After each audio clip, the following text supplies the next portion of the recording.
contraste absoluto. Bolsonaro faz turismo no Oriente Médio. Lula tem agenda de estadista na Europa. Um buraco sem fundo. O governo interfere nas questões do Enem e surgem indícios de que a censura começou em 2019. Steve Bannon se entrega para a justiça nos Estados Unidos, é logo liberado e promete derrubar o regime de Joe Biden. A extrema-direita mostra as garras em toda a América do Sul, na Argentina, no Chile. Aqui no Brasil, a Jovem Pan abre espaço para comentários considerados nazistas pela comunidade judaica. Eu sou Rodrigo Viana e esse é o Tempero da Notícia. Está começando agora.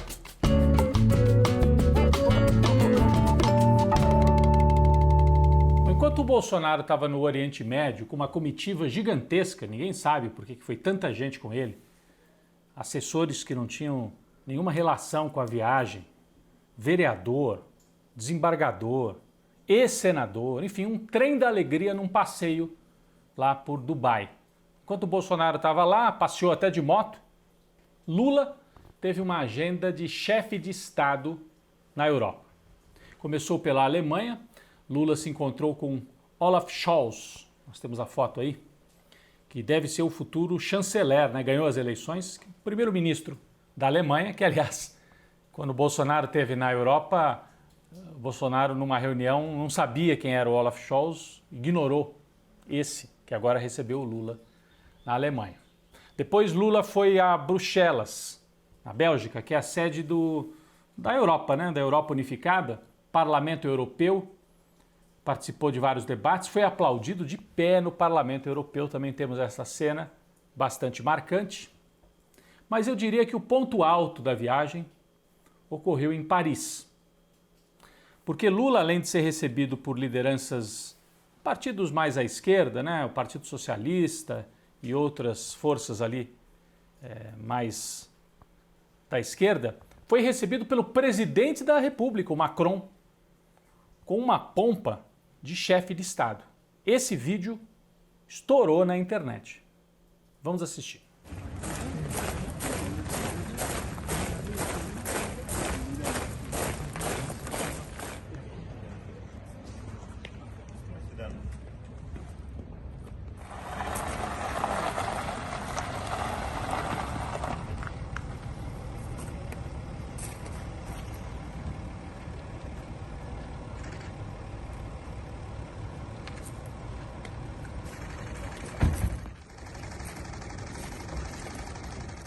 É importante dizer que esse tipo de recepção é reservado para chefes de Estado mesmo. O Macron fez questão de mostrar que estava recebendo alguém que ele considera um estadista, em contraponto ao Bolsonaro. Você se lembra que o Bolsonaro fez ataques ridículos, né, e descabidos à mulher do Macron. E a partir daí acho que o Macron percebeu que o Bolsonaro não era uma pessoa para se levar a sério e demarcou campo. O Macron é um político lá na França de centro-direita, não é esquerda, não tem nada a ver com o PT, né? Um sujeito moderado, mas o Lula mostra que tem capacidade de conversar da esquerda até a direita, né? Mostra que tem essa capacidade de aglutinação. A viagem ainda teve mais uma parada na Espanha, onde Lula também foi recebido pelo chefe de governo, Sánchez, que é o primeiro-ministro espanhol, lá ele chama de presidente, né, do Conselho de Ministros, mas é o primeiro-ministro. Ele foi recebido tanto pelo Sánchez, no Palácio, quanto pelo ex-primeiro-ministro Zapatero, que se emocionou, falando de Lula e dizendo que o mundo precisa de Lula de novo presidente do Brasil. Lula libre en España, con los amigos que somos muchos, que te queremos, que hemos creído en ti siempre, que hemos estado de tu lado y que estaremos de tu lado para que se produzca eso que necesita Iberoamérica y el mundo, que es Lula, presidente de Brasil nuevamente. Bom, esta viagem teve a importância de contrapor um campo democrático na Europa e também na América do Sul, né? Fazer o contraponto com essa articulação de extrema-direita que a gente observa no mundo. O Bolsonaro é parte dessa articulação, que inclui partidos de extrema-direita na própria Espanha, na França, na Alemanha, na Itália, na Polônia e aqui na América do Sul também. Então, se o Bolsonaro se articula de um lado, o Lula passa a ser personagem central na articulação daqueles que querem se contrapor a essa onda extremista no mundo. O Steve Bannon, que foi assessor do Donald Trump, é o cara que pensa a comunicação, a estratégia política, e que também ajudou o Bolsonaro na eleição, já disse que a eleição de 2022 é importantíssima e que o Lula é o mais importante líder de esquerda a ser derrotado. Então ele já sinalizou que o Lula é um inimigo desse campo aí de direita. O Lula tem importância mundial, não só aqui para o Brasil. Bom, voltando aqui para o Brasil. Fim de semana, primeira parte do Enem, um exame que mobiliza milhões de estudantes no Brasil, que já tem uma tradição no país, é a principal forma de acesso à universidade, que vem sendo muito atacado pelos bolsonaristas. Eles estão destruindo o INEP, que é o órgão do governo que organiza o Enem. E o Bolsonaro, esta semana, lá no Oriente Médio, disse: o exame agora vai ter a nossa cara, a cara do governo Bolsonaro. O que quer dizer isso? Depois vieram as denúncias e vários funcionários do INEP pediram até afastamento. O Bolsonaro está fazendo intervenção direta na prova. Ele quer saber quais são as questões, quer tirar questões que ele considera inadequadas. É absurdo.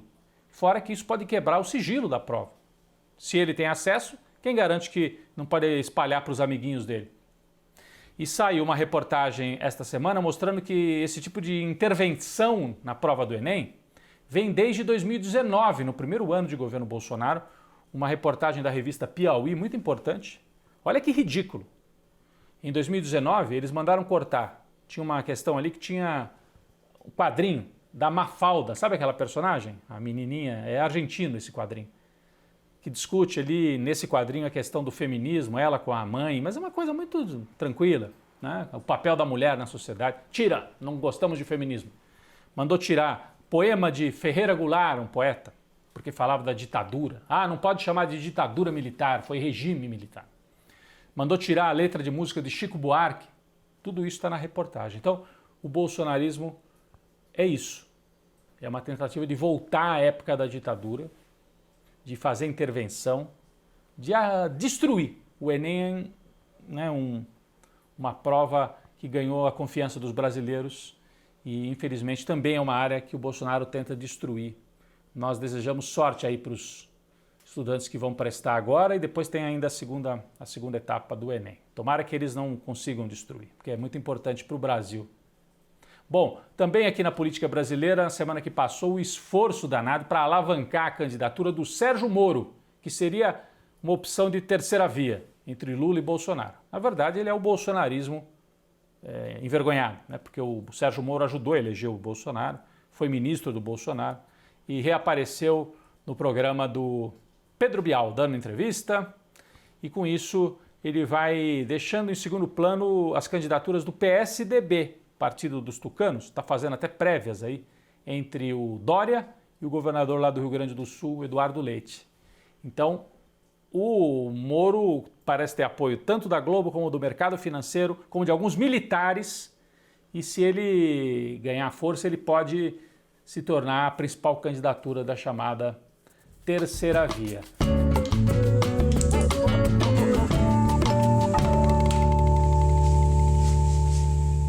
Bom, quem vai para a panela de pressão esta semana é um canal, um meio de comunicação que tem se apresentado como campeão do bolsonarismo e do extremismo e dos absurdos. Conteúdo apresentado pela Jovem Pan, que era uma rádio, agora está tentando virar uma televisão, é também um canal no YouTube. Bem, esta semana a Jovem Pan viveu 2 vexames. Primeiro, conseguiu a proeza de marcar audiência zero. Zero mesmo, 0,0. Porque agora a Jovem Pan está na TV a cabo e é possível medir a audiência então na TV. Conseguiu a proeza de marcar no fim de semana anterior 0, ninguém. estava assistindo a Jovem Pan. É claro que ela tem o público na internet, porque é um nicho bolsonarista. Mas o segundo vexame, e muito mais grave, porque daí atinge toda a sociedade, a Jovem Pan abriu espaço para um comentarista que fez afirmações consideradas nazistas pela comunidade judaica. José Carlos Bernardi estava num debate com uma outra jornalista, Amanda Klein, estavam discutindo a questão do desenvolvimento econômico, aí falaram da Alemanha, eu falei, mas na Alemanha, né? Ele falou mais ou menos isso. A Alemanha se desenvolveu porque tomou o dinheiro dos judeus ricos, né? E aí ficou fácil e tal. Ou seja, primeiro que relativizou o Holocausto. Segundo que ele apresentou e defendeu um dos mitos do nazismo, que era o seguinte: os judeus na Alemanha e no leste da Europa eram todos ricaços. E a gente sabe que não eram. Muitos viviam em guetos, em situação muito difícil já antes do nazismo. Mas tinha esse mito, não, os judeus são ricos e eles é que são os culpados das dificuldades do povo trabalhador. Então você cria um bode expiatório e justifica a perseguição. Assim agia o nazismo. E da mesma forma age o bolsonarismo, criando bodes expiatórios. Todo mundo é comunista, todo mundo é de esquerda, todo mundo... esses fantasmas. E aí você persegue os seus inimigos para resolver os problemas. Bom, José Carlos Bernardi fez essa afirmação. É importante que aqueles que não são judeus também digam solidariedade ao povo judeu. Isso é um desrespeito com a memória de mais de 6 milhões de judeus que foram mortos na Segunda Guerra Mundial. E dizer também para a comunidade judaica que se revoltou com o que aconteceu, e tinha que se revoltar mesmo, e levou ao afastamento desse jornalista. Inclusive ele era funcionário de um deputado estadual em São Paulo e também foi afastado desse outro emprego. Mas dizer para a comunidade judaica nunca mais aceitar que um delinquente vá para a frente da comunidade judaica, como fez Bolsonaro em 2017, fazer piada e tratar os afro-brasileiros como animais. Bolsonaro foi para um evento na Hebraica, no Rio de Janeiro, num clube judaico, e fez essa gracinha. E alguns, não todos, alguns judeus riram quando ele atacou os quilombolas, dizendo que isso aí não serve nem para procriar, eles pesam não sei quantas arrobas. Aí acharam graça. Judeus que foram perseguidos na Segunda Guerra por personagens iguais ao Bolsonaro, iguais a esse jornalista que teve aí na Jovem Pan fazendo essa afirmação. É muito grave, nós estamos na Semana da Consciência Negra, dia 20 de novembro. Uma pesquisa que nós temos aqui na tela mostra que, quando se pergunta, você tem preconceito contra negros? Quase 40% dos brasileiros reconhecem que tem. E cresceu nos últimos anos. O Bolsonaro autoriza esse tipo de coisa. Preconceito, ataques, racismo contra judeus e contra negros brasileiros. Então que a comunidade judaica também nunca mais aceite dar risadinha quando o Bolsonaro atacar os afro-brasileiros. A Jovem Pan, canal bolsonarista, vai para a panela de pressão.